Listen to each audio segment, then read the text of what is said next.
Bon voilà, je vais vous raconter les deux anecdotes qui nous sont arrivées récemment là. C'est assez énorme. Alors la première récente, c'est hier. On arrive au camping.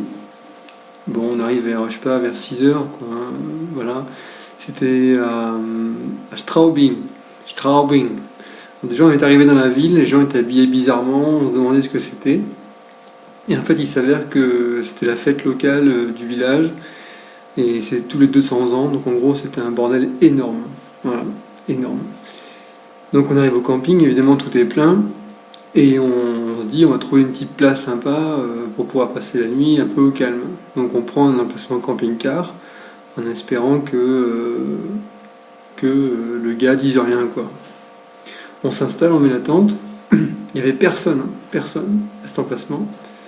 Et là on voit se pointer un couple d'Allemands qui gare son camping-car, enfin qui veut garer son camping-car juste à l'endroit où on est, quoi. Alors qu'il n'y a personne. Et la fille donc descend de sa bagnole, au lieu de nous parler, elle va directement à la réception et, euh, et commence à se plaindre. Là déboule le gars de la réception qui dit, en gros, je sais plus, en allemand ça fait Die Zelt weg. Ça veut dire en gros les tentes, la tente, hop, vous êtes viré quoi. Je vais à la réception, je lui dis, alors je commence à parler anglais, le mec il fait je parle pas anglais, d'accord, je spreche Deutsch. En gros il me dit en allemand, parce que j'avais quand même des rudiments d'allemand, que si je dois voyager en Allemagne, eh ben c'est bien qu'il faut que j'apprenne l'allemand, sinon c'est pas la peine. Alors, j'étais content quoi. Et puis il me dit, puis je lui dis écoutez arrêtez, on a un bébé à 7 h du soir, on va pas partir, c'est pas possible. Elle n'a pas mangé, rien, il va commencer à faire nuit, on va pas. Il me fait en gros rien à faire, je vous vire. Ok. Donc là ça gueule. Évidemment pour ceux qui me connaissent, ça a gueulé. Voire même je pense que 10 ans plus tôt il aurait pris mon poing sur la gueule. Mais bon, voilà, là maintenant je me suis tenu. Et puis bon, on a réfléchi, puis on est parti. Quoi. On est parti.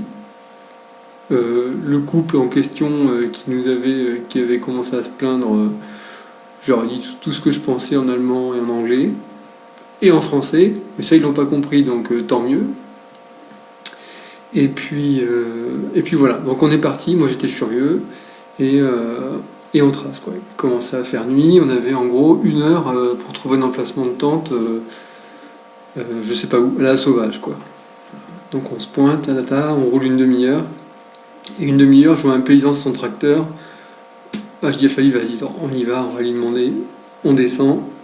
Évidemment, le mec, il parle pas un mot d'anglais, pas un mot de français. Et on est là, en train d'expliquer avec des mots. Oui, souche la femme, dormir. Heureusement, sa femme parlait un ou deux mots d'anglais. Ils nous ont compris. Ils nous ont filé un emplacement dans leur champ. Super sympa. Et puis le lendemain, on avait droit au petit déjeuner. Ils nous ont filé 2 bières. Enfin, des gens adorables, quoi. Alors que visiblement ça roulait pas sur l'or. Voilà. Donc d'un côté vraiment des gros cons, et puis de l'autre côté, des gens super sympas. Voilà, voilà. Donc ça c'était l'anecdote numéro 1. Voilà, donc on s'est viré du camping quand même avec une petite d'1 an, par un énorme abruti. Et voilà. Ça a failli dégénérer d'ailleurs, hein. Vraiment, je me suis tenu parce que je pense que voilà, ça aurait pu peut-être mal se terminer, je sais pas. En tout cas pour lui.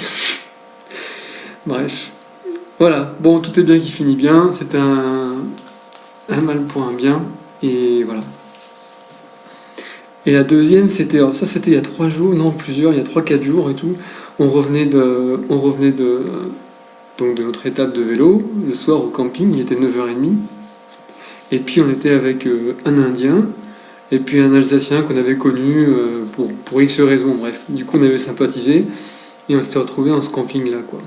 Puis au bout de 2, 3 bières, l'Indien qui commence à nous dire, en anglais parce qu'évidemment il parlait pas trop français, you know... Ah, et on parlait de la bouffe. On disait ouais il faut bien bouffer parce que c'est vrai qu'on dépense quand même pas mal d'énergie. Et le mec il nous sort, ouais you know... with metaphysics, you are not conscious that you need food. Un truc qui voulait rien dire. On lui dit mais qu'est-ce que tu veux dire et tout. En fait, en Inde, il y a des... En gros, je traduis, hein, parce que c'était une catastrophe en anglais. En Inde, il y a des yogis qui peuvent tenir des mois sans manger. Voilà. Des yogis qui peuvent tenir des mois sans manger. Alors on était là, ah ouais, alors comment ils font? Ah, ils méditent, et puis voilà, ça suffit, quoi. J'en ai même vu un qui s'est mis sous terre pendant une semaine. Alors déjà, il faut imaginer le mec qui attend une semaine que l'autre sorte de terre, quoi, pour pouvoir en parler, quoi.